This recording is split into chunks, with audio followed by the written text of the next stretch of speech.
igikanu cy'imboga umusore w'igituza gihanitse ibyuma rutegesha rwa kamanzi ndi nk'uyu amashyengo ngahore mwana wanjye uzaba intwari ndagukunda kandi nkunda u Rwanda niyo mpamvu ngiye kurugutura uzarubera intwari uzaba ingenzi wunganira imanzi uzaba ingenzi wusa ikivi kimena mwana wanjye uzaba intwari ndagukunda kandi nkunda u Rwanda niyo mpamvu ngiye kurugutura uzarubera intwari uzaba ingenzi wunganira imanzi uzaba ingenzi wusa ikivi kimena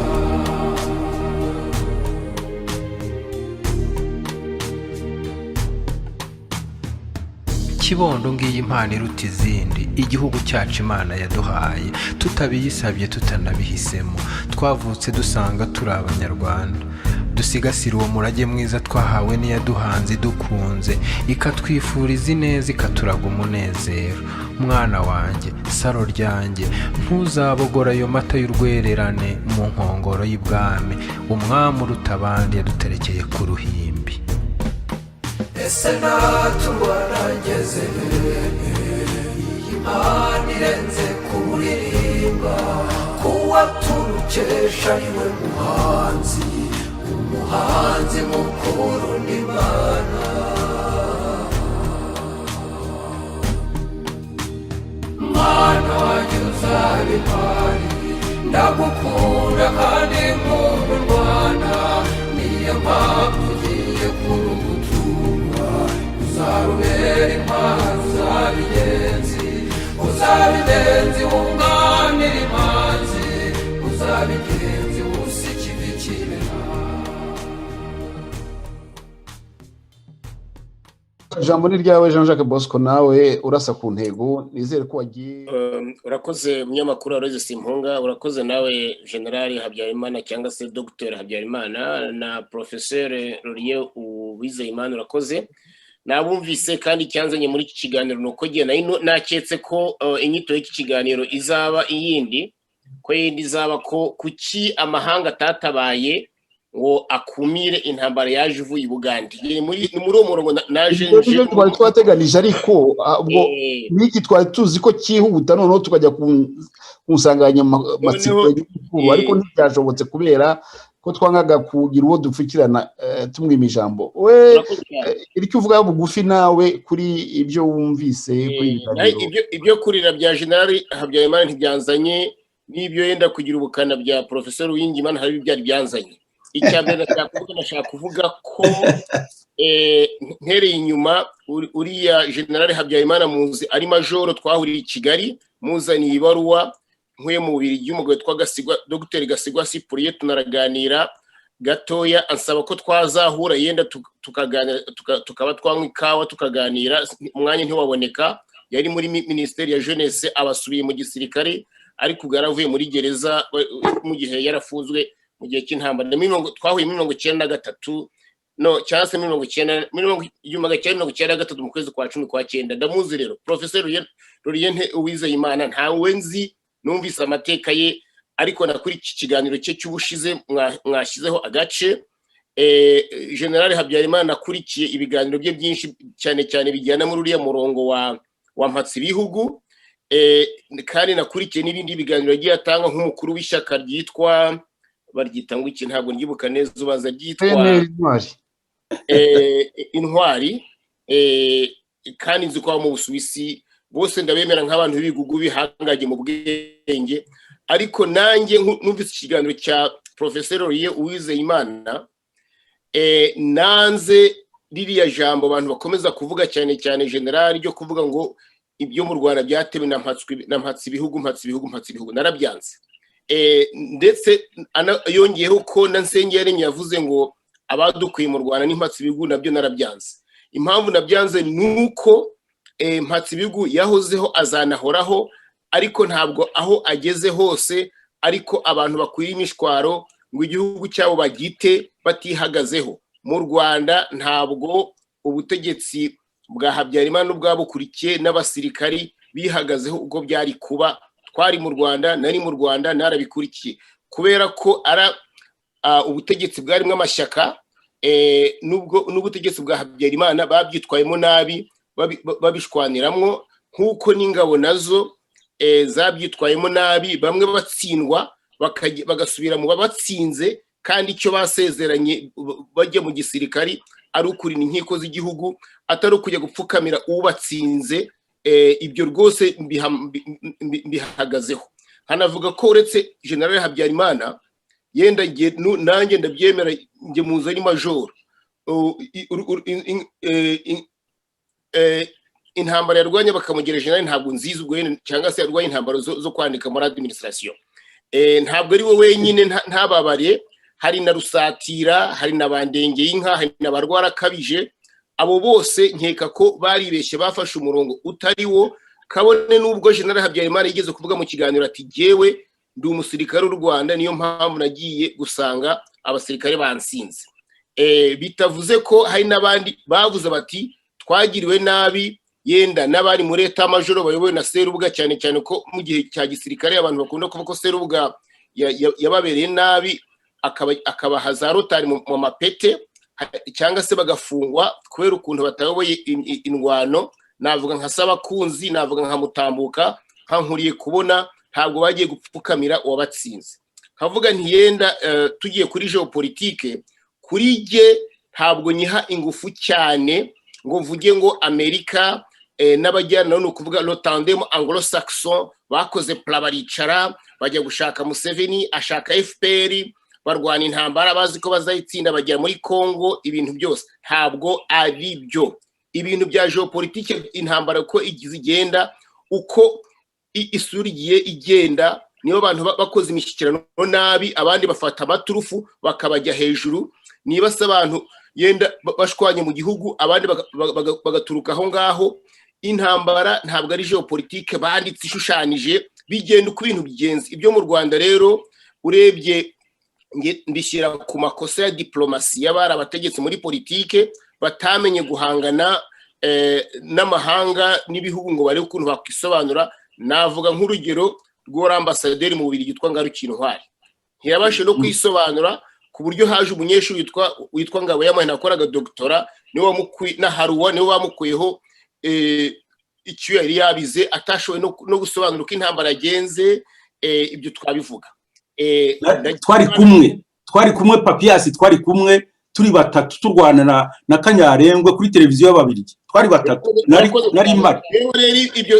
Turaguha ijambo Professor Jean-Jacques Bosco, ijambo no ukirifite aho ugeze, ni nayo nsanganyamatsiko y'ikiganiro cy'uyu munsi. Ndagira ngo utubwire neza umwuka wari hanze, wawumenye ute, aho intambara itakinwe neza muri diplomasi, ku buryo bwahaga icyuho cyangwa se imbaraga abarwanya leta y'u Rwanda, cyangwa se amahanga ntasobanurirwe neza. Wari utangiye gutanga urugero rwose, komereza aho ngaho, kuko ubwo winjiye rwose noneho mu kiganiro cy'uyu munsi. Urakoze cyane Jean-Jacques Bosco. Murakoze, kandi ntabwo ntinda, maze gukoresha iminota ndakeka 6. Professor Ori yakoresha iminota 10, ndakeka General yakoresheje nka 30-40. Ariko ntabwo ndi mu kibazo cy'iminota, ni ikibazo cyo kuvuga ibintu byari byatuzinduye. Yewe mu 1990 nari ninjiye mu itangazamakuru, natsinze ibizamini, nje Kigali mvuye kwigisha muri groupe scolaire y'Irambura, naho nari professeur, kugira ngo nitegure kujya mu Bubiligi. Twagombaga kugenda mu kwezi kwa 10 kuko twarangije amasomo mu kwezi kwa 9 i Kigali, ngo tujye kwiga mu Bubiligi. Intambara birateye muri 1990. Ariko mbere y'icyayibanjirije nuko twari tuzi ko yenda twabimenye nyuma, twari tuzi ko hari amasezerano ashatse guhuza impunzi zari Bugande, bacishije muri HCR. Ibyo ntibyatungana. Ibyo byavuzwe mu gihe FPR imaze gutera, bavuga bati kandi bariya abantu bateye batunguye, hari amasezerano yarimwe, turabimenya. Karaveri Kanyarushoki yari ambasaderi Bugande. Nanone nyuma mu magambo akurikiye naje kumva ko bivuzwe na ambasaderi Ndagijimana Jean Marie Vianney ko mbere yaho ngaho mu nama yabereye Addis Abeba Museveni yahuye na Kazimiri baraganira. Ndagijimana iyo nama yagiyemwo, Museveni avuga ati ba bantu bazaza i Kigali, atubwire Habyarimana ko bazaza yitegure. Ubwo yavugaga abantu muri FPR mbere gato y'intambara nko mu kwezi kwa karindwi. Ambasaderi Ndagijimana yari ambasaderi muri Ethiopia, avuga tubwire Habyarimana ibyo bintu babivuganaho. na Kazimiri hamagara Habyarimana ati Museveni tumaze kuvugana, bari muri hotel na ambasaderi b'abantu bazaza. Yavugaga abantu bo mu Nkotanyi, ndavuga ba Rwigema. None ikindi cya kabiri, haje mu Rwanda ikinamico byakozwe na Kaje Guhakwa, avuga ko abantu baturutse mu Kivu bamuteye ngo ubwato buramurasa. Ibyo ngibyo nabyo bitera polemique, ariko Kaje Guhakwa ashaka kugira ngo arebe ukuntu yabona urwiyenzo rwo kuvuga ngo u Rwanda mbese ngo ntirumurinde umutekano ngo n'abasirikare bamuteye ngo kugira ngo abone impamvu yo guhunga. Biranga rikahunga nyuma Inkotanyi zizatera ku itariki ya mbere yagiye hari ndakeka we n'Abizimungu bagiye ku itariki ya 30 cyangwa 29 ari nibwo bavuye i Kigali z'ukwezi kwa 9 kuko zateye ku itariki ya 10 Ukwakira. Hagati aho ngaho umwuka wari uhari nuko haje umunyamakuru w'Umufaransa w'umubirigikazi witwa Marie France Cross. Aza Habyarimana amwemerera ko yagira interview. Muri iyo interview yari ityaye cyane, abwira Habyarimana ko mu Rwanda hari ruswa iri gukorwa na Sekarije na Nzirorera muri Jeune Afrique, nuko byasohotse. Abubwira ko kandi ko hari abantu mu gihugu bafashwe nabi, bugashaka kuvuga ubwoko bw'Abatutsi. Avuga ko nabira ibibazo byose FPR yashyiraga imbere by'amaranga muntu n'ivangura ry'amoko abishyiramo, ariko cyane cyane cyari gihari ni iyo ruswa. Habyarimana muri Jeune Afrique yagaragaye rwose ubona yarakaye muri iyo Jeune Afrique, ariko wumvaga ko Habyarimana atakiri wa muntu Jeune Afrique yandika neza, bikatwereka i Kigali uko umwuka wari umeze. Hamaze no kubaho iraswa ry'abanyeshuri muri Université y'I Butare, bakoze imyigaragambyo. Witwa Prefet Karangwa, ni bari Karangwa ari umusirikare n'undi musirikare uri komandi Butare, barasaba abanyeshuri, nabyo bitera impagarara mu butegetsi bwa Habyarimana. Ndetse ndibuka ko banza Prefet agomba kuba yarahavuye, wari komanda nawe akagira ibibazo muri Etat Major, ariko byatiye kuko bishemwo umuhungu witwa Rwanyonga w'umunyeshuri. Aho ngaho turavuga mu kwezi kwa 6 kwa 4 muri 1990, mbere yuko intambara itangira na mbere yuko Papa aza mu Rwanda. Papa aza mu Rwanda ubundi ngo ni bagomba kuba barateye bategereza kwaza, ariko hari icyuka nacyo kigaragara ko hari ikintu kitameze neza cyane. Abantu bagenda babivuga bati kandi u Rwanda ruzaterwa, abantu bamenye n'ibyo ari byo. None ikindi cyakurikiyeho nuko twari tuzi ko abantu bumvaga ko hari imyitozo y'impunzi ziri kwitoza kuzatera u Rwanda. Igihe nabimenye nko mu kwezi kwa 5 kwa 6 ko natsinze ibizamini mu kwezi kwa 4 byo kujya muri televiziyo, nitegura gufunga umwaka w'amashuri, haza i Kigali kuza kwiga televiziyo nkajya i Burayi. Hari umuhungu wambwiye uri professeur twakoranaga, wakomokaga Gitarama cyane cyagiye ko nkomoka mu Ruhengeri, ariko twari inshuti magara. Nkeka ko n'ubwoko bwacu bwari butandukanye kubera ko agira ubwoko mu bwoko bw'Abahutu, n'ubu kubera ko akiri mu Rwanda ndakeka ko abara mutuza, ariko ntabwo twabishiraga muri ubwo buryo, twaraganiraga neza. Arambwira ariko hari abantu bari kwitoza ngo niba ari muri ombwira ayobya uburari muri Tanzania. Ati kandi abo bantu ati ngo bayobowe n'umukapiteni ngo cyangwa witwa Rwigema. Ambo numva ubwo buranyishe, kandi ubwo turi mu kwezi kwa 6 intambara iza mu kwezi kwa 10. Ubwo umuntu yarabizi. Noneho ngengeze i Kigali muri ibyo biruhuko byo mu kwa 7, sinzi umuntu w'umuvandimwe wanjye wagiye mu iposta kujya gufata amabaruwa, asangamo tract ni bya ipapuro by'impimbano byanditswe ariko bitavuga umuntu wabisinye, bavuga ko u Rwanda rutegetswe nabi. Bakavugamo ko Serubuga ajambije igihugu n'uwitwa Sagatwa, kandi bakavuga ko bose aho bize bose barabaswa, ari Serubuga mu seminari ku Nyundo, ari na Sagatwa muri groupe scolaire. None ukabona n'umwukuru uri kugenda i Kigali w'abantu urujya n'uruza. Hari bisi yavaga i Kigali ikajya igaca igatuna ikagera i Bugande, abo bantu bakagenda bayikemanga ku buryo rero aho ngaho byonyine no mu Rwanda honyine uwo mwuka wari uhari. None abantu bari mu Bubirigi bakundaga kumva amakonseri ya Bakayirebwa, bakagenda bavuga bati nyamara abantu bari kwitoza hirya no hino, cyane cyane ko mu Bubiligi niho bariya barutanimara babaga. Igihe naje gukurikira ayo makuru mu Bubiligi nagezeyo mu 1991 mu kwezi kwa mbere, kubera ko Ububiligi bwari bwarakomanirije abantu biga muri televiziyo ko bagenda, twagiye amezi 6 nyuma, ndetse bari banze ko tugenda kuko bari bazi ko u Rwanda ruzaba rwarafashwe. Noneho iyo televiziyo abajya kwiga bakajya kuyigaraho muri FPR. Abafaransa bo bakomeje engagement zabo, Ababiligi barabyanga. Icyo gihe habaye no gushyidika kuko guverinoma ya Winifred Martens, yenda professeur wari mu Bubiligi arabivuga, na general wari mu Bubiligi yiga ibintu bya gisirikare barabivuga. Guverinoma ya Martens y'abakretien niyo icyo gihe ari majoritaire, ariko ko ifatanya n'abaliberali bitwa ba Jean Gaulle. Ba Jean Gaulle abo ngabo rero bari kuri kote y'abantu bazatera. Winifred Martens yari kuri kote y'abakretien n'umwami, nibo bashatse gufasha u Rwanda, ariko abaliberali bagiraga ingufu cyane, bari barasobanuye ikibazo cy'abantu bazatera uko cyari kimeze. Ububiligi kuri urwo ruhande bivuze mu magambo meza bwari busa nkaho bwamunzwe ugereranije n'uruhande rwari rwarafashe. Ni nayo mpamvu ndetse general warabivuga, hari u Rwanda rukimara guterwa hari imbunda, ntabwo nawe umusirikare sinzana bawe aho ngeze imyaka ngezemwo, hari imbunda u Rwanda rwari rwarakomanze mu Bubiligi, ngo niba ari za L4 siko babyita, banze kuzitanga intambara igitangira. Urumva rero ko kuri urwo ruhande mvuze rwa geopolitike yo hagati mu gihugu twabibonaga nuko hanze byari bimeze, ibintu byari byaradugiye. Twibuke ko turi mu bihe by'uko Abarusiya bari bamaze gucikamwo ibice, twibuke ko Ubudage bwari butangiye kwisubiza hamwe, twibuke ko mu ntambara yo mu Rwanda irambanye hari n'intambara yo muri Yugoslavia. Abantu bakunda kuvuga ngo abazungu ntibatabaye genocide yo mu Rwanda yo mu 1994, nemera kuko nemera ni mu 1996 y'Abahutu.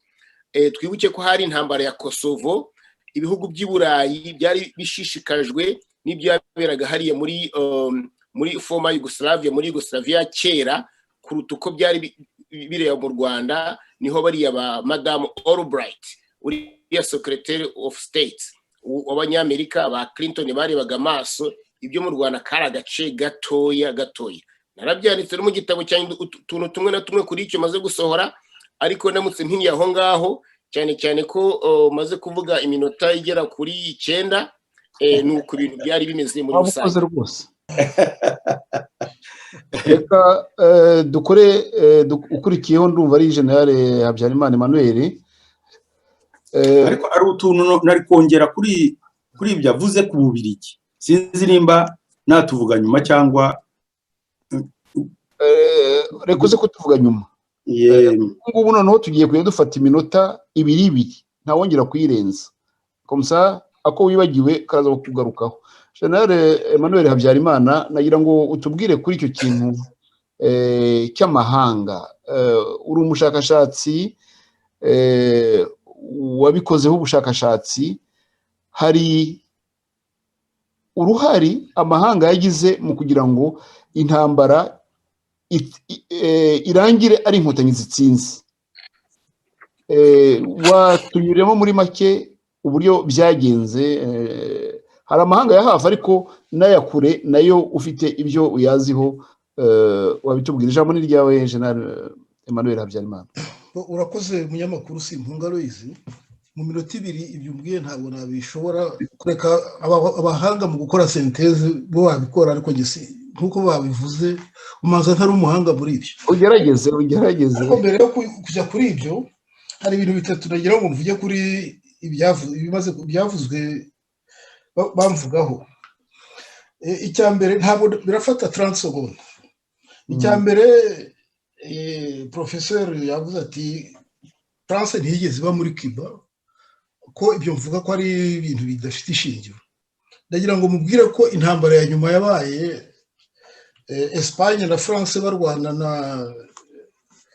n'abantu bo muri Cuba bafashijwe n'Abanyamerika, yarangiye mu ntangiriro y'ikinyejana cya 20. iyo ntambara ni nayo yaje gukomeza iza gukurura n'izindi ariko simbijamo ariko kwari kugira ngo mubwire yuko ntabwo ari byo noneho rero ikindi erega ibyo ntaho bireba u Rwanda directement mureke kwereka ariko none se urashaka kubigenzanya baravuga wese ko yabivuze byarebaga u Rwanda none komeza igihe kiri kuducika icya kabiri yavuze ngo Kayonza ngo sinigeze mpava ngo njye muri leta y'amajoro ngo gutanga iyo raporo ndagira ngo menyeshe professeur ko i Kayonza twarahageze leta y'amajoro ishami leta y'amajoro yari Gatsinzi aza kuza afite indi ordre de bataille bavuga ko bashaka abantu bigisha muri SM abasirikare vuba vuba aravuga ati noneho wowe turakujyana byo kuba directeur d'études muri SM nuko byagenze tumaje kumubwira situation uko imeze ibyo mfite nibyo byanditse nibyo biri ku ordre de bataille ibindi bivuga ku ruhande ubwo bazavuga iyo babivanye ikindi nagira ngo nkomeze nshumangire yuko ibijyanye na geopolitique twabyanga twabigira gute nibyo bigenga isi aho ndarangije noneho kuvuga kuri biriya byabaye byatangira intambara n'ibikinge senseroma ndumva ari ibintu bigomba ikiganiro kirekire ndumva ntacyo nabivugaho nonaha urakoze reka duhe ijambo Professor Uwizeyimana Lauriyani yaravuze ko afite nawe amakuru y'uko ibintu byagenze mu Bubiligi ubu turi kuvuga uburyo u Rwanda rwananiwe gusobanura ibibazo byarwo mu mahanga bigatuma rugira intege nke no ku rugamba rw'imbunda intambara ikarangira FPR irangiranye insinzi ijambo ryanyu Professor Uwizeyimana Lauriyani. Ndagerageza kwihuta kubera ko hari ibintu byinshi umuntu yavuga hari ukuntu mu myaka igana 88 na 7 Habyarimana perezida yagiye ashyiraho bambasaderi mu bihugu bikomeye agashyiraho bambasaderi batabishoboye ndavuga mu Bufaransa uriya ambasaderi Ndagijimana yashobora kunyomoza kuko arabizi kundusha ariko hari ibyo nzi nanjye nzi ko icyo gihe hari mu Bufaransa hari witwa Bigirimana Magera afatanyije n'uwitwa Mutombo Raphael n'uwitwa Muhuri uriya wakoraga kuri radio munsi abo bantu ntibigeze bakora akazi kabo neza ahubwo Magera yaryaga amafaranga ya ambassade icyo nzi neza nuko hari amafaranga u Rwanda rwahaga abanyeshuri bakora doctora yongera kuyo abafaransa baba kuko ari make ayo mafaranga Magera yarayariye hanyuma bateye hejuru abaha chèque sans provision none bagiye kugira birasakuza cyane ahubwo bagiye gukora nketi ambassade igipande kimwe kirashye ambassade y'u Rwanda ibyo byarabaye rwose Ndagijimana agomba kuba bizi kundusha ubundi mu Bubiligi niho nashaka kongerera reka tunyuraho tutindaho gatoya ukabukira ko uko gushya byari bifitanye isano n'ibikorwa none se bari batangiye ankete bagiye gukora ankete harashya nuko ambassade si yose ariko igipande cyari amadosiye cyarahiye ubuse icyo gihe bavuze ko ari ukugira ngo amadosiye ataboneka ari atari byo ankete ntabwo yakomeje ariko ambassade yarahiye izo chèque sans provision birazwi wumva ubu ni mu France hanyuma mu Bubiligi buriya ikintu umuntu agomba kwibuka nuko muri za 60 abasocialiste abantuza cyane cyane abasocialiste bari bafata na gauche ibyo bita gauche bari bashyigikiraga abahutu bashaka ko ari bo batsinda hari umugore witwa Lucy Bragard muzabaze mwumve uwo mugore yakoraga mu kinyamakuru cyitwa La Cité ndumva no mu Rwanda baramuhaye umudari yakoze akazi gakazi kubera ko u Rwanda rukuta regime ya FPR oya ndavuga muri 60 independence muri 60 u Rwanda rero kuva ubwo rwagiye rugira abantu hirya no hino bakorana lobby, ikintu umuntu yakwita lobby. Noneho ambasaderi Munyeshyaka yahavuye nko muri 1989 ngira ngo ibintu nk'ibyo, haza Ngarukiye Intwari. Icyo gihe nanjye nari impari muri 1990 intambara itera. None ubwo intambara iteye, ariko inkotanyi zikaba zifite Colette Brackman, zikanagira Marie France Cross. Marie France Cross yo ndamuzi kuko twagacishijeho yanditse ibintu avuga ngo abaparakomando bamubwiye ibi, nandika article muri dialogue mvuga nturiya muntu arabeshya, muvuga rwose nuko arabimenya, yaka droit de réponse, arasubiza avuga ngo rwose ngo abasirikare bapara bari bamaze iminsi batagira badasinzira, ngo ibyo ngibyo ngo babivuze ngo kubera ko bari nyine ngo umupara muri Leta n'umupara ngo aramubwiye ngo abatutsi ngo nuhagira ate ngo hasigaye hubwo ngo twabahaye byinshi ngo nuhagira ate ngo hubwo bakwiye gupfa. Muri 1990 yabyanditse muri ntuze, none nandika indi article mvuga nti urabeshya, aransubiza nyine avuga ngo bari bananiwe. Ubwo icyo gihe muri 1990 nyine inkotanyi zari za dutanze, ndavuga twebwe nyine ndavuga ni twebwe zari zaradutanze. Noneho mwavuze biriya nyine bya Jean Jacques yavuze intwaro, ntabwo ari R4 ni FAR na mitrailleuse n'ibiki, reba intwaro za miliyoni 10 z'amadolari nkuko nabivuga ubushize. Ibyo byarabaye kuko byari miliyoni 250 z'amabirigi u Rwanda rwatanze, ariko mu myaka myinshi nuko ubwo inkotanyi ziba zahageze. Nanjye rero nari nagiye nahakoze diplome mu Université Catholique de Louvain, diplome de 3e cycle, ariko icyo gihe nari nagiye muri Coroc muri 1990 intambara yatangiye ndiyo. None dukora ikipe yo kugira ngo inkotanyi zo zavugaga gusa, none haze abandi bavuga ikindi bindi. Ubwo yavuze witwa Papias, twari kumwe twajyanye kuri televiziyo y'Ababirigi duhangana na Kanyarengwe.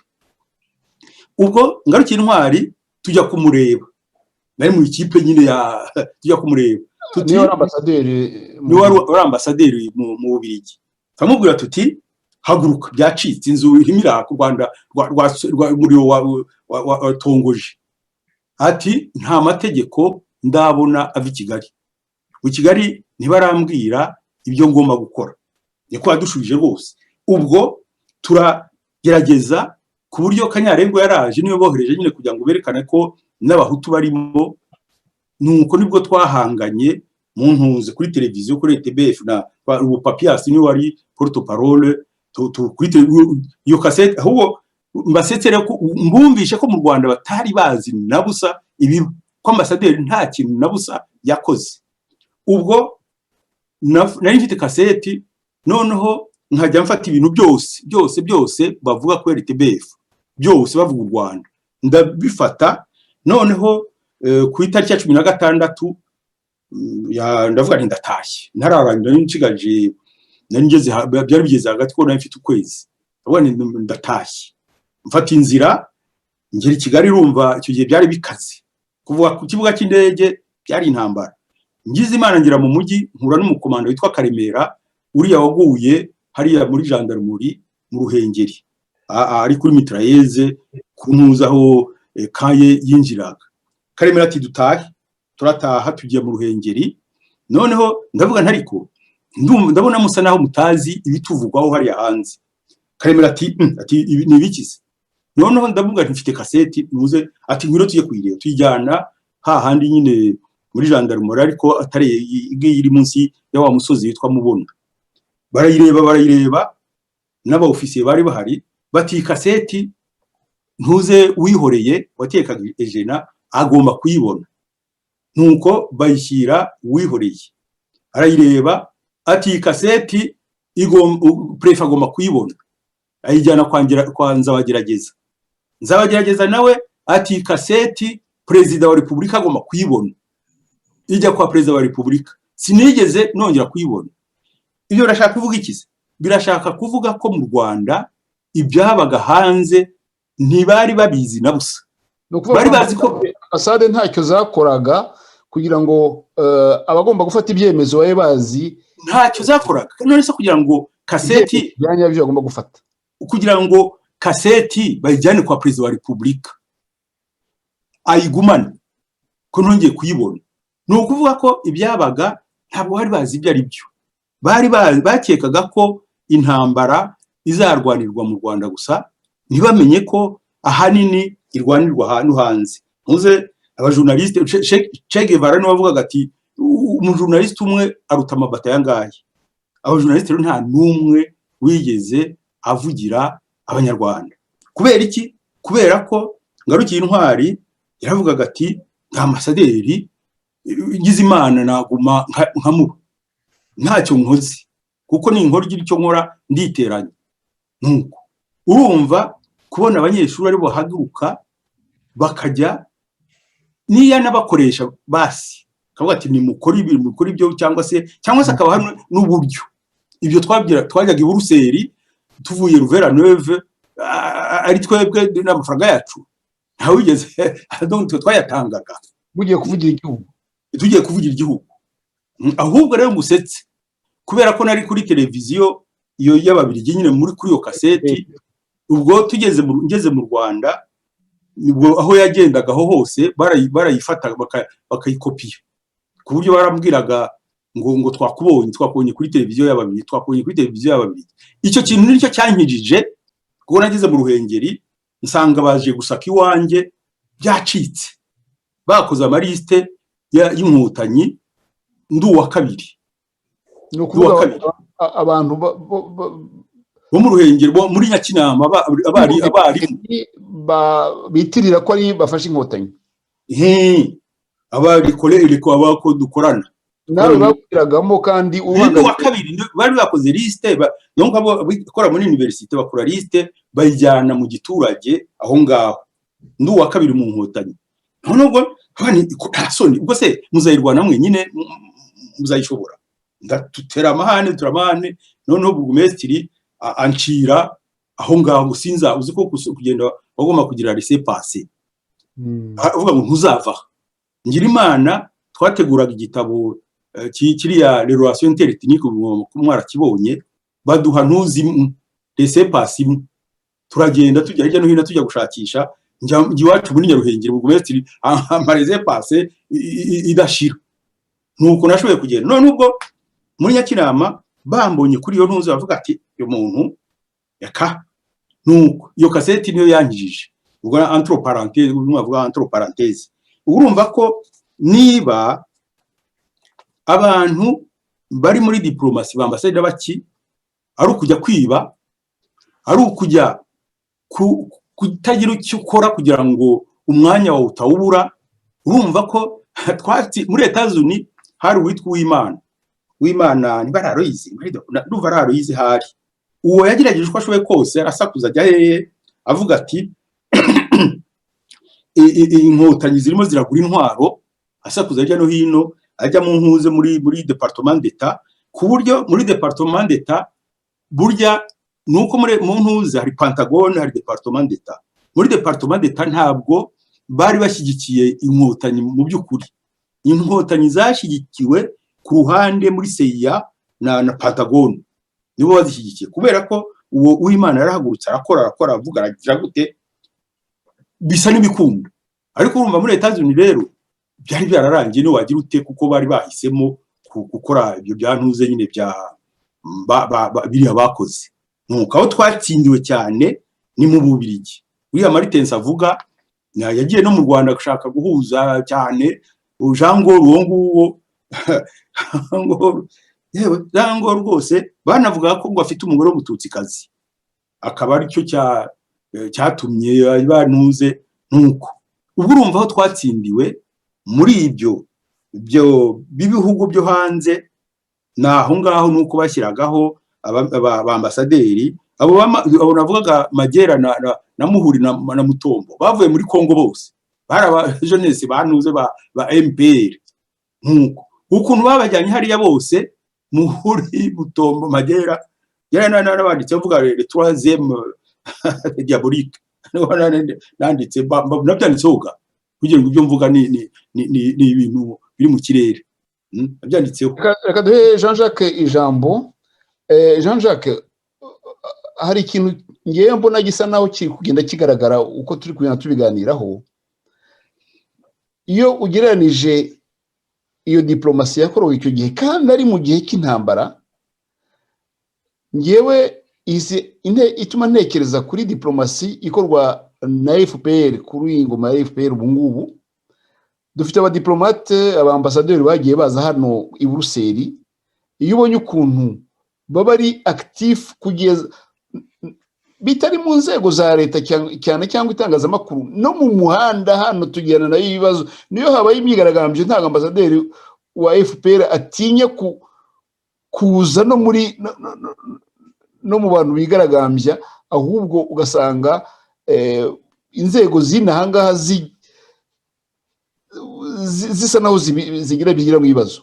Ukumva n'ukuntu iyo diplomasi yari isinziriye y'iyo leta kandi yari iri mu ntambara. Icyo kintu urumva, iyo ndebye abambasaderi bari muri za Zambia, muri za Malawi, muri za Mozambique, aho bajya no kubwira iyo leta ngo reka bajye kwikuburira imihanda.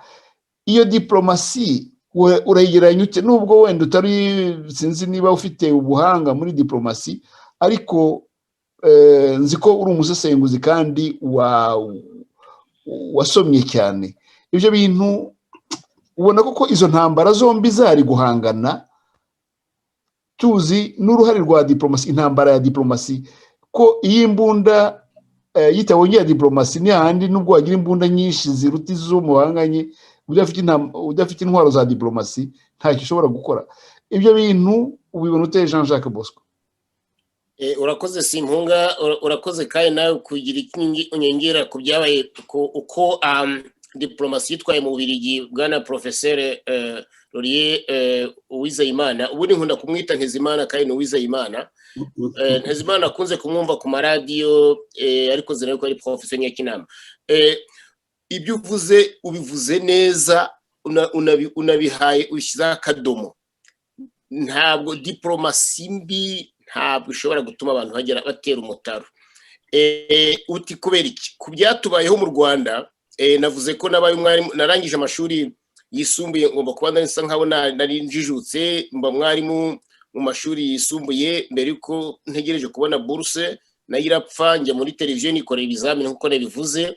Ariko ngeze i Kigali, uretse ko naho nakoraga hose nahoraga nsoma Jeune Afrique, soma ibyo bita Courrier ACP, Courrier Pacifique, Le Courrier ni ikinyamakuru cyabaga kivuga amakuru yitwa ACP Caraïbe Pacifique, ukamenya amakuru abera ku isi. Nakundaga kubisoma, najyaga i Kigali muri Caritas no habaga Jeune Afrique, narayisomaga cyane, ngasoma n'ibitabo bya Murego, Bankunda Bagenzi. Ikivuzwe kuri radio nabaga mpari, narakurikiraga, ndakubwiza ukuri ko nakurikiraga. Noneho rero ibyo mu Rwanda aho byapfiriye cyane cyane, ubwo ndavuga ubutegetsi bwa Habyarimana, ko navutse Kayibanda ariko ntangira umwaka wa mbere w'amashuri abanza yahise avaho, ubwo nkurikirana ubutegetsi bwa Habyarimana nsa nkaho mbukurikirana, ndabwitegereza ndabureba neza cyane.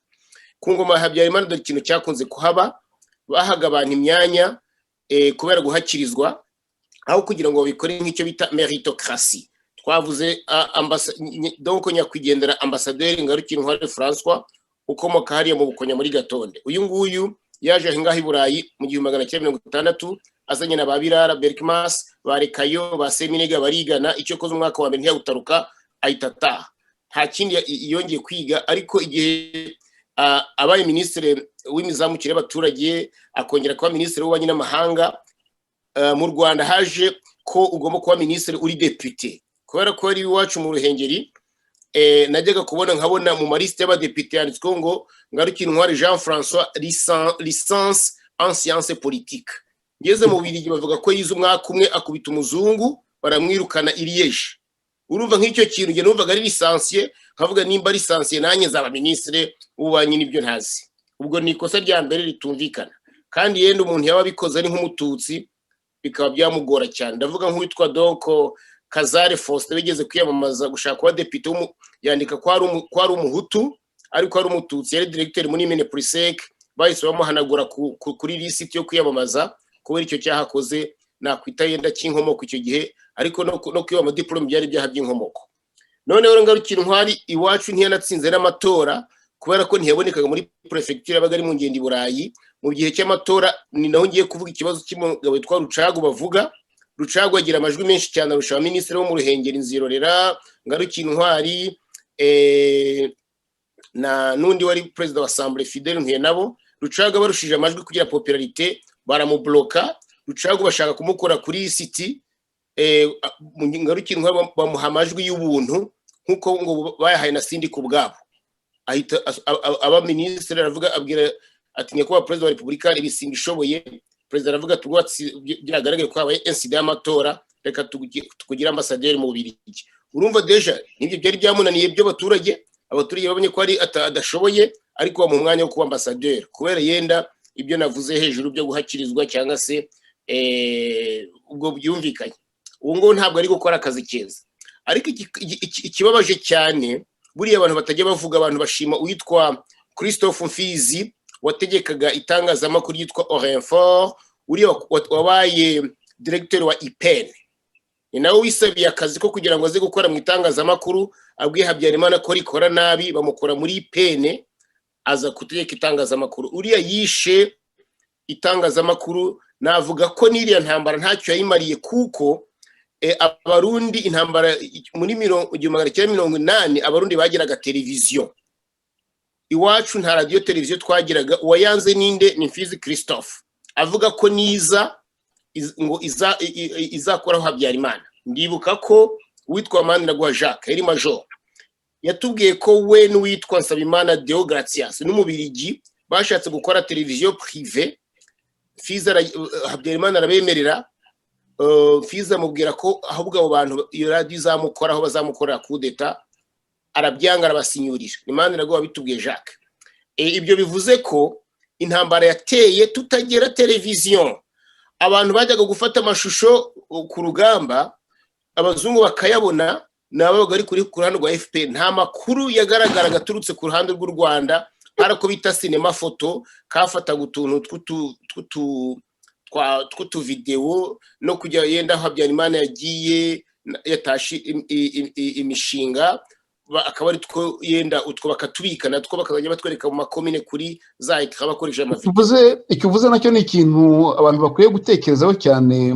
Jean-Jacques Bosco, intwaro y'itangazamakuru, iryo tangazamakuru iyo riza gukoreshwa rikaba rifitanye za connection n'itangazamakuru ry'ahandi mu mahanga, kuko burya itangazamakuru abanyamakuru twebwe reka mbivuge kubera ko ubu ngubu nanjye nubwo ntari impuguke yo hejuru ariko nakoze za formation kandi ndacyazikora n'ubu ngubu. Itangazamakuru rigera na solidarité ikomeye cyane. Itangazamakuru yo mu gihugu iyo rishyize hamwe rikavuga rikagaragaza ukuri runaka, riba rifite ukuntu ribwira ry'influence itangazamakuru ry'ahandi. Ariko iyo basanze itangazamakuru mu gihugu rivuga biriya cyangwa ridahari, urumva irindi itangazamakuru ryo ryemera ibyo abandi baribwiye ryose, riraruza ibyo rihawe. Iyo ntambara rero y'itangazamakuru nayo birashaka yuko tuzayiganiraho kuko irakomeye cyane, yashoboye guhindura byinshi kuri iriya ntambara. Nihuse cyane ako kantu ntabwo abantu bakarebye cyane, ariko ibyaberaga mu Rwanda bavugaga ko yenda ngiye gutanga nk'urugero nk'ijoro ryo kuwa kane ubwo bafataga ibyitso. Professeur avuze ko bashaka kumufatamwo yenda akarukira, ariko birya amahanga yaje kubikora couverture kubyerekana n'abazungu babyerekanye kuruta uko u Rwanda ahubwo rukongera kwisobanura abo rwafunze muri stade n'ibiki byose. N'amahanga yabyerekanye ku mateleviziyo plutôt ko version y'u Rwanda ntibigeze bayimenya. Noneho rero nibwo batekereje ko bagomba gushyira abita ba attaché de presse, no kuvuga abantu bitangazamakuru muri za ambassade. Bafata witwa Mbaraga Paul ajya kuri Deutsche Welle mu Budage n'ubundi yari correspondant wabo. Bafata uriya Muhuri Jean Marie Vianney bamwohereza mu Bufaransa, ariko nk'uko Professeur Aurelien Uwizeyimana bivuze, abo bamuhuri Jean-Marie Vianney n'abandi benshi barabo twita reza y'Irwanda, babandi donc abazayirwa dosushe, ariko bafite yenda ibisigisigi mu Rwanda, yenda bafite basekuru n'imiryango, ariko arabazayirwa baza mu Rwanda. Rero kubera ko muri Zaire bigishaga mu Gifaransa, bakaza baryonga Igifaransa, abanyamakuru bacu badashabutse cyangwa ari ibiragi gatoya, yenda bazi kucyanika batazi kukivuga, nuko Muhuri yagiye. Ariko none Muhuri bakamuha yenda no kugira ngo bamuhungishe kubera ibibazo yarafitanye n'abantu barabaporefe, yenda bagendaga bari kumwononera ibintu nk'ibyo, nta wamenya gutyo. Ni ukuvuga rero ko hari ikibazo, ariko ntabwo mvuze ko none na personality y'abantu nka Muhuri Gikomuzi yakundaga nyakwigendera, akundaga amafaranga kuruta uko yakorera akazi, genda muzi ngenekereje ukumva. Rero ibyo twavuze bya diplomasi nta byari bihari, tutavuze rero n'abandi bajyaga muri za ambassade. Yavuze uriya Uwimana wari muri Nations Unies, hari abambasaderi benshi bagombaga gutegereza amabwiriza y'i Kigali aho bari. Nk'uko wabivuze rero, ubundi ambasaderi agomba kuba bajyaga batubwira bitwa ba Munyaneza, abitwa ba Habamenshi, ni abantu bagomba kuba bari bazi gusobanura ibintu ku buryo bugaragara. Ambasaderi ni umuntu uba akerebutse, ntabwo ari umuntu wari mubyara w'umuntu, ntabwo ari umuntu uba yararongoye ku mukuru w'igihugu cyangwa mwene wabo. Ni umuntu ugomba kugenda rwose akivuruguta. Ambasaderi afite icyo nakwita personality très flexible, dynamique. Mu Rwanda nta byari bihari, n'abategetsi b'abaminisitiri benshi barangizaga kuva no ku minisitiri badatembeye ngo bagere muri Kenya bamenye uko ahandi barya chips ku muhanda ngo bamenyere. Twari igihugu gifunze. Ubwo rero yenda general nawe aravuga ibya gisirikare. Serubuga nasomye igitabo cye ndagifite hano inyuma yanjye. Serubuga yivugiye ko ahantu agomba kuba aragiye kure cyane ari mu Bugande, kandi ibyo iyo yandika mu gitabo cye ubona ko rwose agomba kuba atarazi ibyakorwaga mu gisirikare. Ariko nibutse ko nanone n'ingabo z'iwacu ntabwo zari zaravuguruwe, boherezaga aba generali kwiga, nawe arabyivugira tubwire uko ingabo zari zihagaze, ariko ntabwo bazishyiraga ajuru, cyane cyane ko n'u Rwanda rwatewe. Babara abasirikare b'u Rwanda uko abantu batabyibuka bari 5,000, abasirikare uvanze n'abajandarume bari 5,000, ukuyemo n'abubakaga amazu, n'abari baravuyemo n'abari invalide bose 5,000 rero by'igihugu bifite na chef d'état major utajya kwihugura. Ntabwo byari guhangana n'urugamba. Kuvuga rero ngo mpatse ibihugu nibyo nsubiraho, ntabwo ntiwabingurisha ngo mbyemere. General Habyarimana ndagukunda rwose, uri na dogiteri, ndakwemera, twarabonanye, uri mwene wacu, uri umunyarwanda, ariko iyo teori sinjya nyigura. Noneho iyo uri umunyapolitiki uransubiza mu kanya. Iyo uri umunyapolitiki ukajya hariya ku maradiyo turakureba twese tukavuga turiya ni public figure, ni umuntu uri kuvugira muri public, afite n'ishyaka, ntabwo kandi ari gutanga ibitekerezo muri iryo shyaka. Nuko rero tubirebera muri ndorerwamo, ntabwo azi ngufitiye, ntabwo ibyo bitekerezo byawe mbigura. Ugomba kureba ukuntu wadusobanurira. Yenda icyo utumvise hari muri makeya. Professeur Aurelien Uwiringiyimana ashize kuba ati Uwizeyimana General Habyarimana yagize ubuswa ku rugamba, nicyo ari gusubiza, aho kugira ngo tubwire ibya Cuba, ibya Latin America, ukavuga uti nta buswa nagize, dore uko byagenze, nibyo ari kudusubiza, kuko nicyo natwe abantu bavuga bati uriya mugabo na Neretse yarabyanditse, ahubwo uzasubize Neretse. Mfite n'igitabo cya Neretse, uriya majoro Neretse, ndakeka ko ari muri promotion y'igukurikira, n'abantu abakuze, nibyo nasuye mu gitabo cye. Uzasubize Neretse yakwanditseho ko urugamba rwakunaniye, anavugaho n'amagambo mabi, ahubwo kandi arabyandika aruta aya Professeur Aurelien Uwizeyimana. Biranditse mu gitabo cye. Uzandika icyawe umusubize Neretse gukomye mu nkokora cyane rwose. Ibintu yakwanditseho donc yaragusereje. Nge nicyo navuga, nkanjye ukunda gusoma, nta bwanzi ifite rwose, mvuga ibintu ko byakabaye, nguko ukuntu nge mbona ibintu. Urakoze Jean-Jacques Bosco, kuri izo reflexion. General Habyarimana, noneho turakubonye neza, hari nubwo urumuri rutari rwinshi ariko ubu noneho rurapfa kugaragara. Ni wowe sinzi niba dukurikiye ibyo twavugaga, umbabarire ntabwo nari nabonye ko wasohotse kugira ngo nongere mwinjize. Ntabwo nasohotse, sinzi uko mwabigenje. Oya, ahangaha ntacyo twabigenjeho,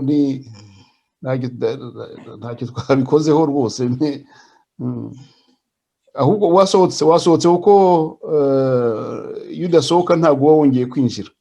Oya, nabonye mwabivanyeho none ndongera ndatangira. Oya, nta muntu. Okay, sava, ahubwo nta kibazo, ibyo reka tubihorera. Sinzi ni ukureba tekinike ariko ndumva nta kintu kigeze, ibyuma hano biranyereka yuko nta kintu kigeze kivaho nk'uko. Ubwo reka tugende twihuta twanzura kuko ikiganiro twagize kirekire ariko kandi gifite ibyo cyigisha. Ngewe mbona ari ikiganiro cyubaka kuri ibyo bya diplomasi. Hari za lacune twagiye tubona abantu babivuga, babidokumenta, babiha n'ibimenyetso. Sinzi niba nko mu ngabo mwarigeze mugira musanta iyo lacune, uko kutaterwa inkunga n'abantu soit abanyamakuru nabo buriya twabonye ko itangazamakuru ryari faible, no kuba hatarabayeho diplomasi vraiment active et agissante. Ibyo bintu mu ngabo ntabwo mwigeze mubyumva ngo mwumve ko bitabatera ingabo, bitabafasha?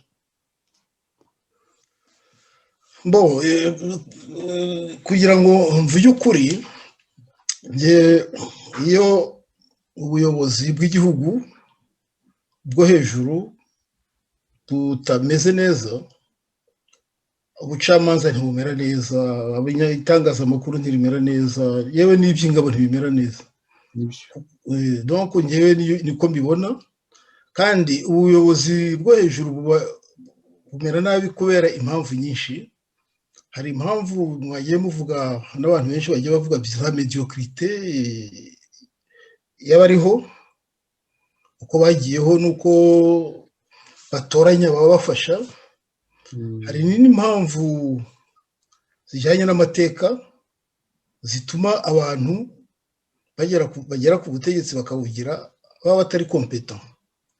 Hari n'izindi mpamvu extérieure zo hanze zituma abafite ubushobozi batagera ku buyobozi. Ibyo byose rero ngiye niko mbibona. Ku byerekeye ingabo natwe twarabibonaga. Hari nk'uwitwa Ndirimana yageze kwandika kuri composition articulation de force, asobanura ukuntu bagombaga kuva ku makompanyi n'amapeloton tugakora amabatayo azarinda igihugu. Ndibuka ko natwe turi muri ESO ya propose za réforme en fait. Oui, bien sûr. Natwe turi muri ESO kubera ko twabonaga abarundi bakomeza kuza mu Rwanda. Ari igihe cya Babuyoya, tubabwira ko batangira bakubaka ibigo, bagashaka les groupements d'armées zo hejuru nini, noneho bigasimbura biriya by'amapeloton y'Igitarama n'ibiki. Apparemment muri état major Minadef yarabyumvise, kuko bari batangiye kubaka za camp hariya muri hafi ya Nyungwe, Kambyumba, Kamutara, ariko byari bikitangira bitaruzura.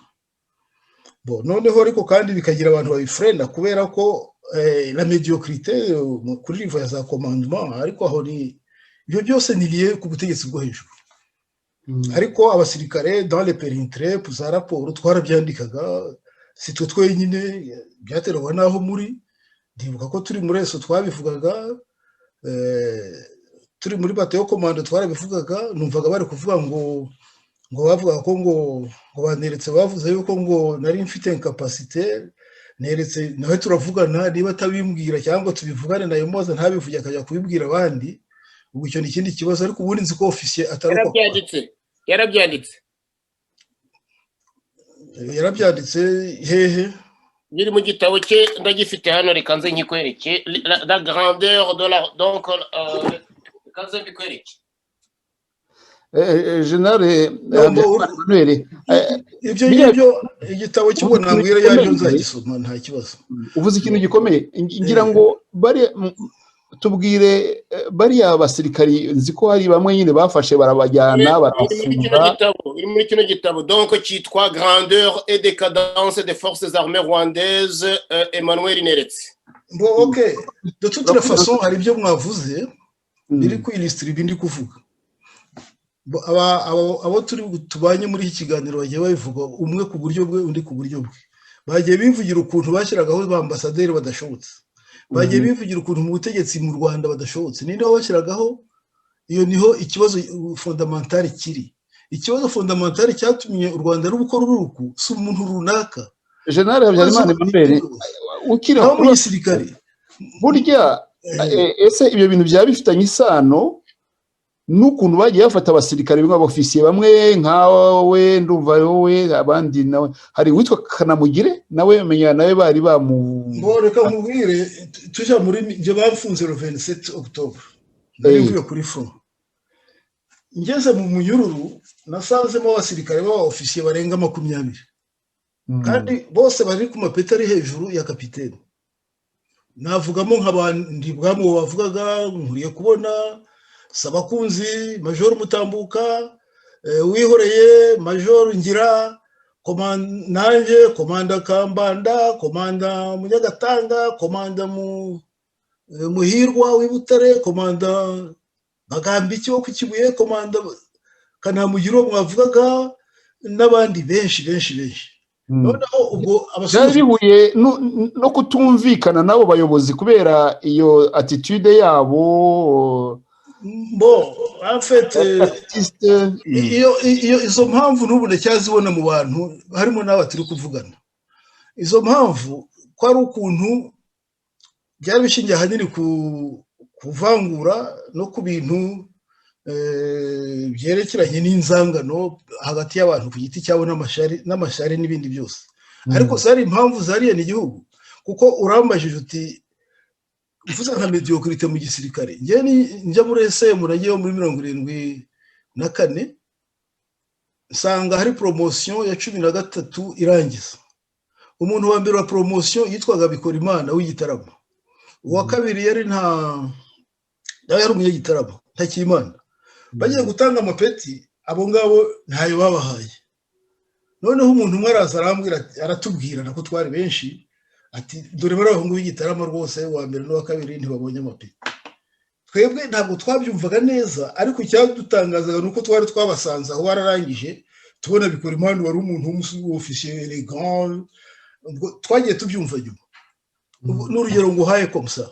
None ukabona uti kuki iyo elimination nakubwira nkabira byo muri 73 bavuga abapoliticiens ariko harimo n'abasirikare. Uwo nzige nk'uwitwa niyo yita yari office ukomeye cyane namumenye ndi muri mu humanité turangiza. Yari office uzubwenge ufite imbaraga utekereza neza ukundana n'abantu ariko inyuma baje kumbwira ko nawe yapfuye. N'urugero nge nguha.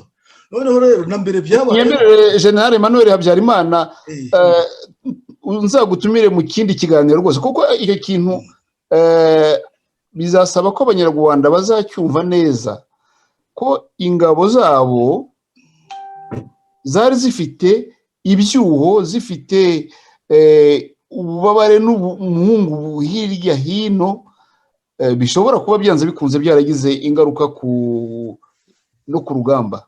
Ibyo bintu byose tuzabiganira en privé ubwo tuzareba icyo tuzakora. Icyo kintu uvuze kirakomeye. C'est en privé ubwo umuntu yarumonta nibyo navuga nta gihe gihari cyo kuvuga ibyo bintu parce que iyo umuntu avuga ibintu ntabwo il faut partir de faits réels atari kuvuga ngo nta marangamutima kuko ibintu twiga ikibazo kiriho mu Rwanda nuko hari abantu bavuga nk'ubu ngubu urabona mu Rwanda baravuga ngo abanzi b'u Rwanda kubera ko wenda bavuze igitajyanye na leta. Ibyo bintu byabayeho kuva kera. Noneho abantu sur le plan moral, sur le plan civique ugasanga birabyari byo bavuga bati intambara yateye abantu benshi batazi n'ibyari byo y compris abo bashyiraga ku myanya. Donc ubu ni ikibazo kiri ariko ibyo byose waremonta le temps ugasanga utasobanukirwa ukuntu kudeta bari kuyikora nibyo ariko se kuvanaho bariya abantu bose bari mu butegetsi ukabamara ukabica byari njye nageze i Buruseli nk'uko bahoze babivuga tujya mu kabari kitwa Saint Jose ni Buruseli muri ya komine ya Sebu. noneho hari umugabo witwa Kabarira yari umuntu ukora muri Air Rwanda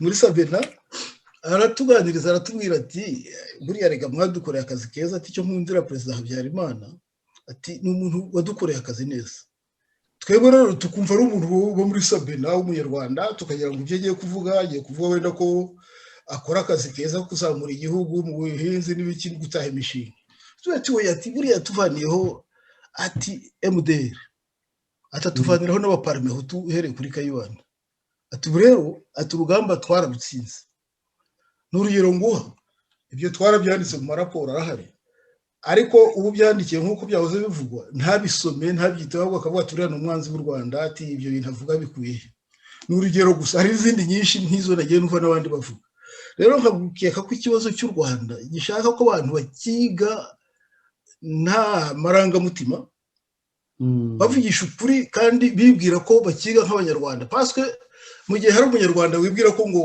we ari umunyarwanda kurusha undi ko ashobora kwempoza iki ko adashobora kumva undi muntu ko ashobora kugira amarangamutima ye ibyo nibyo byageje u Rwanda ahangaha kandi bikomeje kudukurikirana paswe abasirikare n'ab'igihugu nigeze kubivuga bukiri kare ntikubwira umusirikare ko azahinga ntabwo ari ikibazo ariko abasirikare ariko hari amagambo aca intege avuzwe muri dans certaines circonstances ibyo ntiwanabimpakanira kuko nawe wavuze uti mu magambo Professeur Uwizeyimana Lauriyani yavuze amagambo yavuze dans certaines circonstances nawe wavuze uti yarankomerekeje n'abasirikari nabo ngira ngo kubabwira nk'ariya magambo muri biriya bihe by'intambara uzi ko Renel Sontavif niko mbyibaza sinabaye mu gisirikare zirarwaye ariko nawe sportif yari mu kibuga marashishije hari udashobora kumubwira y'u entraîneur cyangwa uruha ibyo uvuga nibyo dans le sens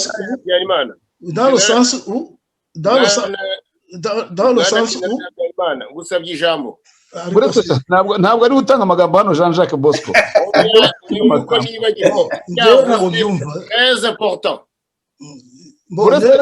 ndakomeza uretse General Habyarimana arangize gatoya kuko nabonye byabaye habitude ari kuvuga ibintu vraiment intéressant no njye uko mbibona kuko baranca mu ijambo babishaka kugira ngo hari nibagira ibyo nibyo ravuga kuko ndabona ari yo metode dore nk'ubu nibagiye ibyo navuga reka twumve Jean Jacques kuko uyu yaraharaniye ibyo yose buriya icyagiye no njye iyo metode urakoze General Habyarimana nagira ngo ubwire kuko ntacyo ngukoreye ntabwo ari we gutanga amagambo ntabwo ari gutanga amagambo kubera ko yemeye kuvuga akantu kamwe gusa nushaka uvuge byinshi rwose ikibazo ni kimwe ibyo kuvuga ngo abantu bashoke ibishanga ni kimwe ibikorwa byacyo ni icya kabiri icyo nicyo twanga Habyarimana yaravuze ngo nzabahorera yakoze iki nzegeye ngo bazajya mu bishanga yakoze iki kuvuga ikintu si abantu baravuze ngo dutanze igitangazo ngo abantu bose bagume mu nzu ntihagire uhohotera undi bakoze ibikorwa bijyana nabyo ngo babuze ubwicanyi kuvuga ibintu ntabwo ari ikibazo ariko uko witwara njye niga amategeko mu mategeko ugomba kuvuga ikintu ariko ntabwo babona nakivuze uko witwaye nibyo bibara conduct komezanya donc General Habyarimana nuko ubwo nzajya kuribaza neretse nkuko babivuga noneho ngewe uko nkeka biriya bintu byerekeranye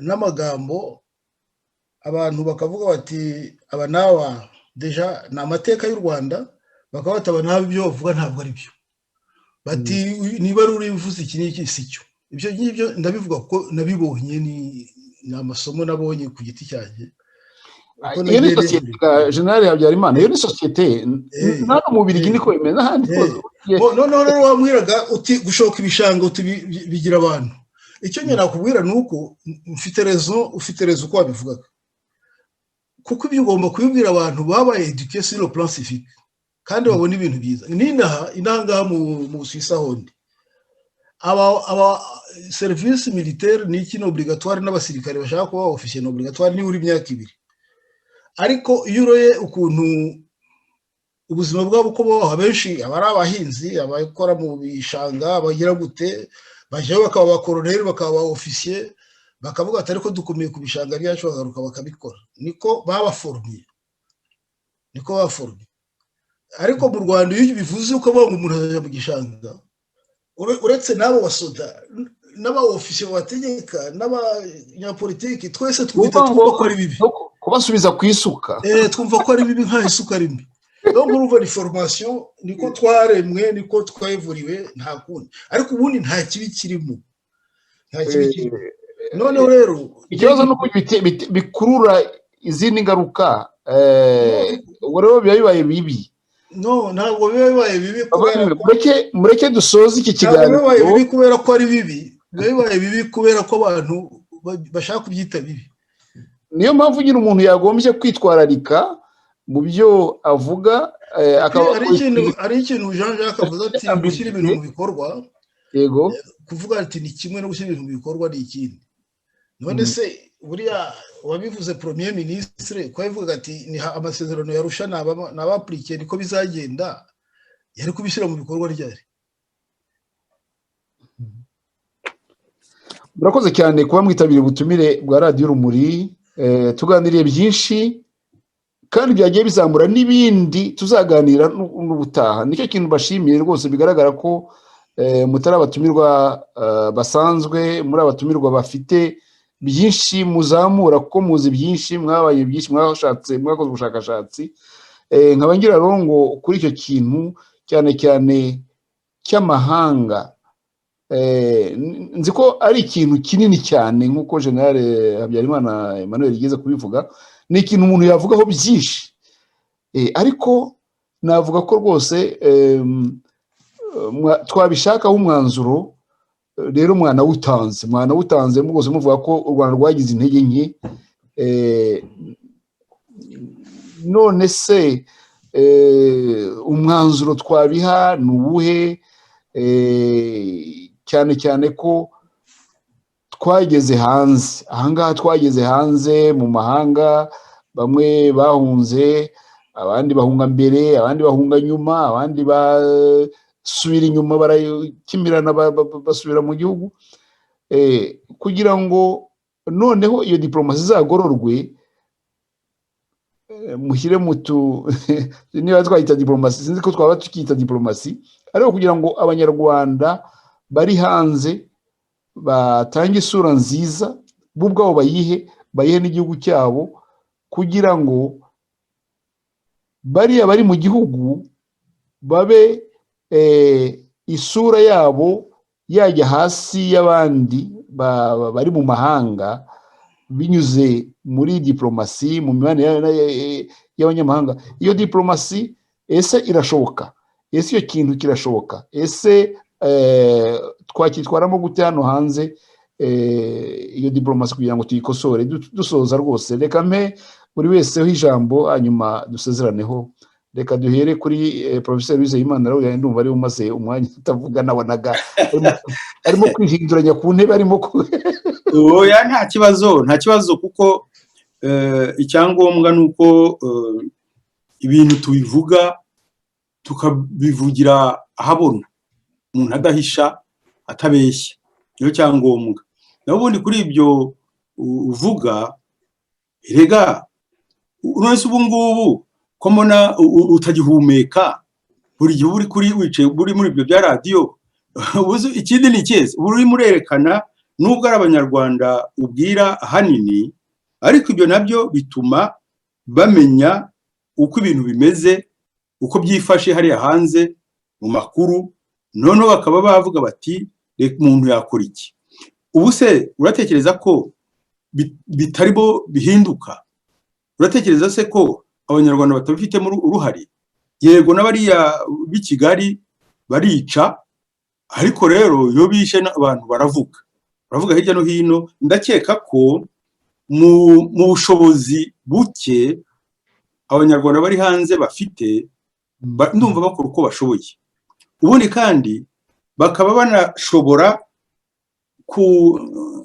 kwisubira nk'ubu bakavuga sinzi aho nabonye bandika ngo ese ngo opozisiyo yo hanze byayinaniye urumva icyo gihe ni nko kujya mu ntebe ya penetezi ukavuga uti ibi nabikoze nabi rwose nakora ntya kugira ngo bigende neza ndumva dukora uko dushoboye muri iki gihe n'ubushobozi dufite sinzi ukuntu umuntu yarenza aha usibye ko nanone ejo bundi nitumenya biriya bya Kagame nubwo padiri avuga biriya ntawamenya nimba ibyo avuga ari byo cyangwa atari byo ariko birashoboka ni hipoteze utahakana ko bidashoboka ibyo ari byo byose njye ndumva guhinduka biri mu nzira ubwo rero icyo gihe urabivuga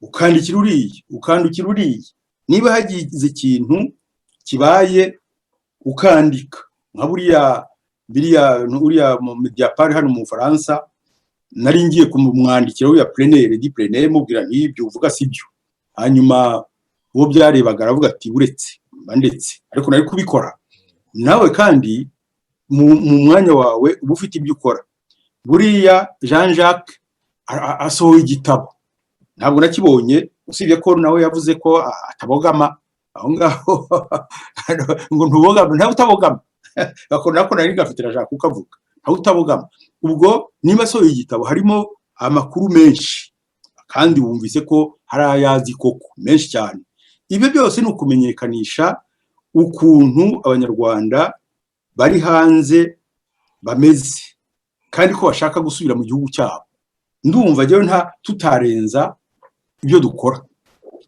dukora turabikora kandi turabikora neza uko dushoboye urakoze cyane Dr. Imana Lauriya Jean-Jacques Bosco ari sura ndumva amatangiye kugaruka hano sinzi ukuntu bingendekeye hari isura bahaye aba banyarwanda bari hanze mbere yuko basohoka amahanga kubera iyo rakini ya diplomasi yo hambere bari abandi hari isura bahaye abanyarwanda hanze anga iyo sura ubona izasibangana irimo kugenda isibika iyo nzira irehite Jean-Jacques Bosco jewe nenda abantu bashobora kuvuga ngo ni ukuba optimiste cyane mbese ngo ni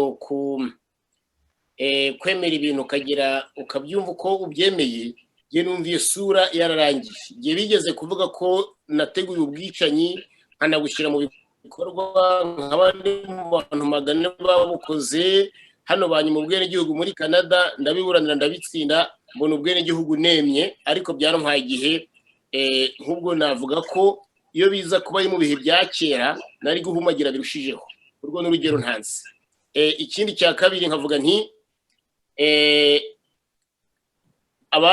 abavugaga ko twakoze jenoside ndetse bakayita jenoside y'abatutsi n'ibiki bagiye hanze bavuga ko nabo ubwabo bikoreye jenoside ndashaka kuvuga bariya ba Rudasingwa ndashaka kuvuga bariya ba Kayumba Nyamwasa urumva ko ibyo byarikoreye ntabwo ari ikibazo ubu ngubu ndetse na generali yari mu Rwanda avuga ati yenda njye nanavuga ko buriya yari muri bamwe bavuga ati bariya ziriya ngabo zigiye twakoranaga nazo zakoze jenoside agiye asohotse hanze ndakeka ko atari byo yemera ngakeka ko icyo kitakiri ikibazo ahubwo ikibazo ni uko aba bita ngo ni amashyaka njye mbita ingirwa amashyaka nta mashyaka rero n'amashyirahamwe nta shyaka rikorera hanze generali nawe urarifite mu bimenye niba utaranabyumva aho ngaho ubwo ni ukuvuga ko ufite iyindi nzara yawe nta mashyaka ariho ahubwo hagumye kuba opozisiyo imwe yishyira hamwe ikagira ibitekerezo byibumbiye hamwe noneho bakabona uko bahangana n'u Rwanda nk'igihugu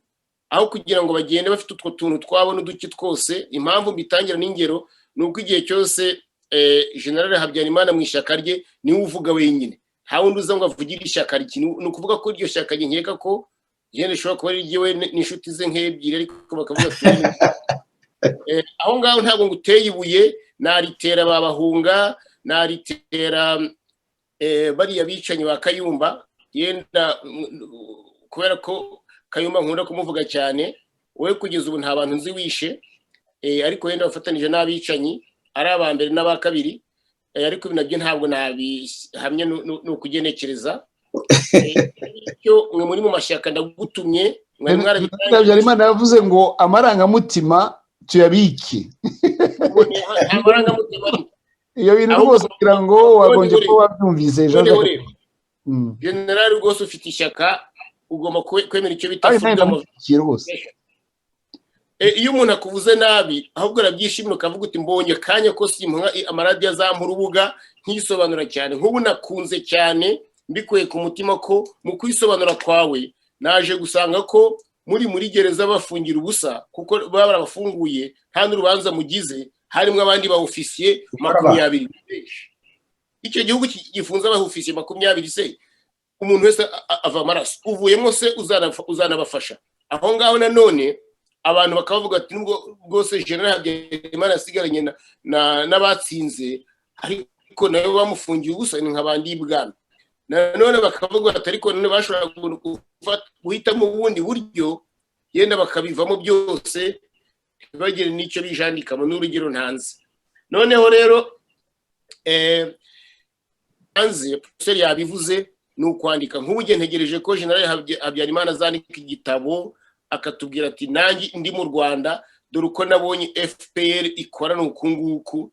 Noneho abaganira nayo bakazamenya aho bahera bavuga ati kuganira n'abasirikare bara FPR ubicisha ahangaha witwara gutya witwaye gutya ntabwo bizagenda. Iyo rero wanditse nk'ibyo utanga umuganda kuko wari mu ngabo za mbere wari no mu ngabo za kabiri ukoze ikintu gikomatanye ugatanga amakuru uvuga uti dore nabonye zose nta nimwe ndimwo, ariko wazahangana n'ibibazo bijyana n'urwego rw'ingabo yazabigenza gutyo nazagisoma ho niwo muganda ngutegerejeho cyane nibirashaka kuvuga. Urakoze cyane Jean Jacques Bosco. General Habyarimana nawe mu nteruro nk'ebyiri akajambo ko gusoza nawe waba ufite cyane cyane karebana n'iyo sura igomba kugaruka kandi igomba gushyirwamo imbaraga, ni kimwe no gukosora ibyo bitakozwe mbere ya 90. Urakoze munyamakuru Simpunga, ndagira ngo nongere mbashimire kuko ubwo sindongera kuvuga ko mwamutumye mbana na Professeur Laurien Uwizeyimana na Jean Jacques Bosco tukaganira tukagirana ibiganiro,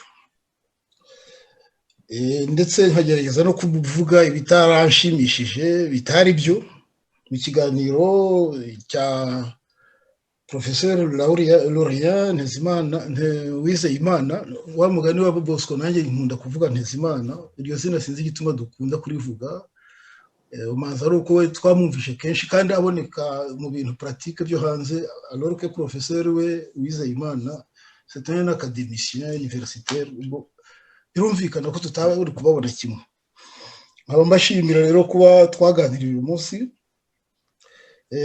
Biriya Jean Jacques avuga ko anezeho ngo byo kwandika igitabo cyangwa iki, abantu bose ntibagira capacité zo kwandika, wenda nyibwo ntazo mfite, ariko ubwo mfite ibyo nzakora nuko nzabigenza.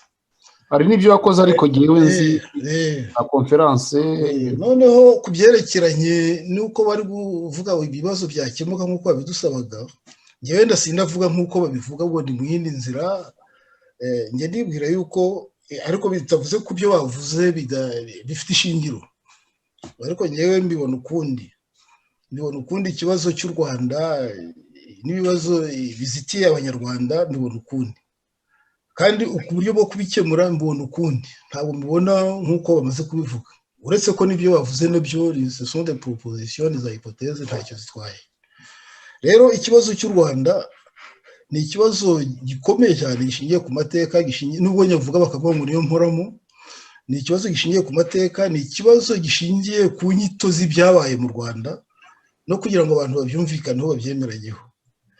Icyo kibazo rero kugira ngo kizakemuke, kera twari dufite umuprofeseri w'imibare witwa Gacera Nicofu, abizi Butare baba bamuzi, w'imibare w'umurusiya.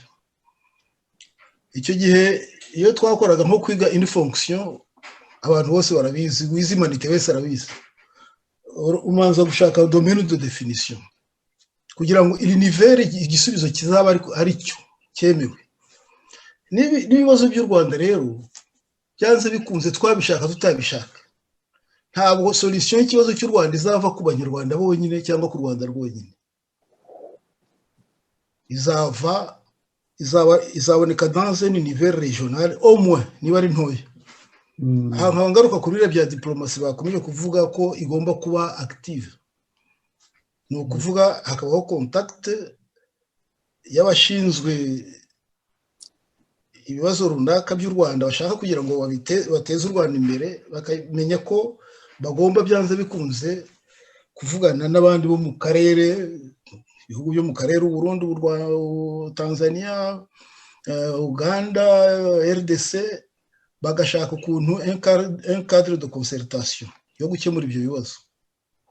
Ni nabyo ngaruke kuri bagashaka wake badashaka kubibaho, nubwo Perezida Habyarimana yari afite amakosa yakoze twemera twese, ariko nibura yashakaga biriya bintu bya CPG za OBK n'ibiki byose, kiriya yari cadre nziza, yari orientation nziza yo kugira ngo ibibazo by'u Rwanda bikemuke. Ariko biragaragara ko bagashaka wake batifuza ko ibihugu byacu byagira unité imeze ityo. Aho niho ndi kugarukira kuri biriya Jacques yavuze ati abantu bagomba kwishyira hamwe. Me icyo kintu ni ikibazo kiri, bazishyira hamwe pour faire quoi et comment.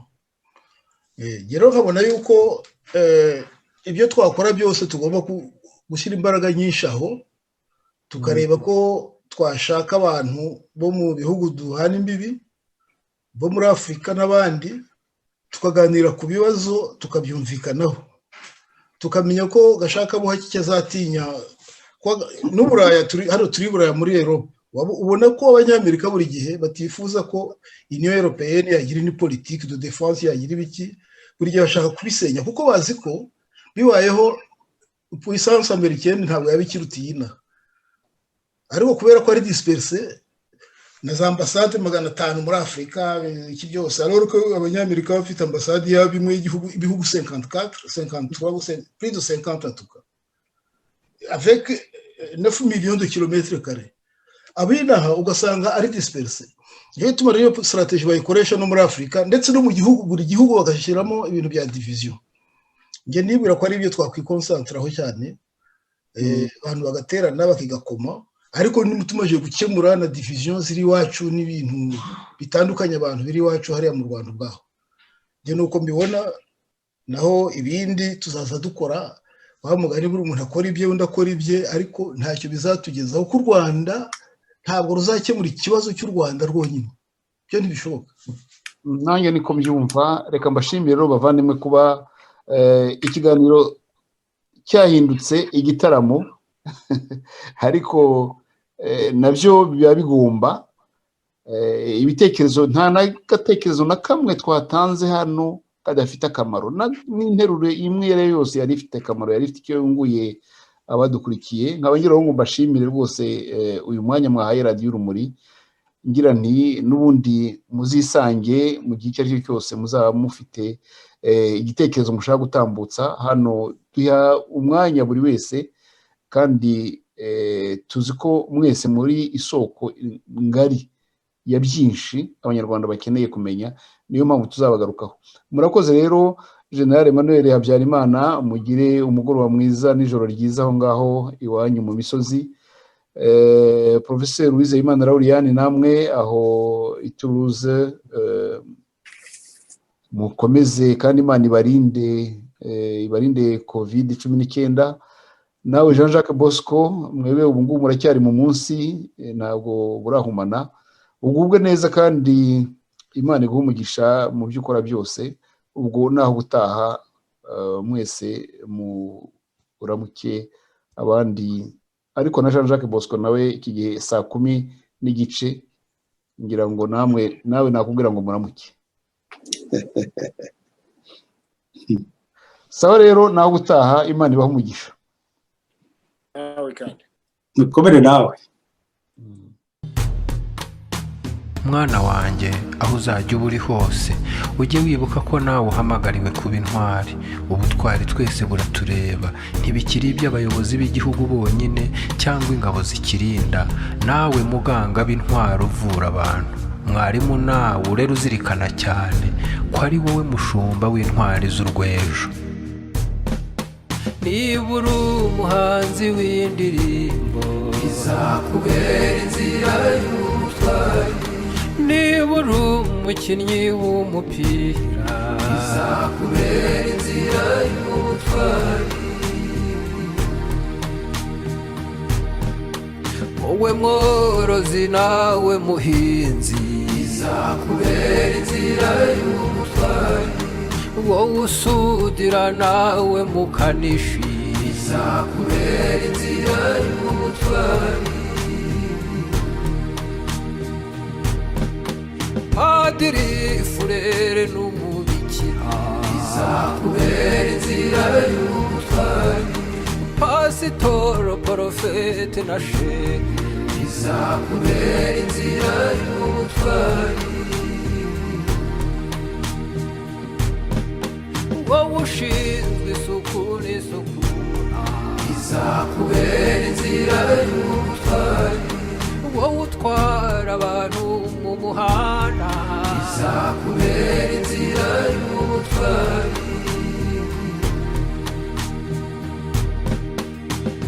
mwana wanjye uzaba intwari, ndagukunda kandi nkunda u Rwanda, niyo mpamvu ugiye kurutura. Uzarubera intwari, uzaba ingenzi, uzaba ingenzi wunganira imanzi, uzaba ingenzi wusa ikivi kibera.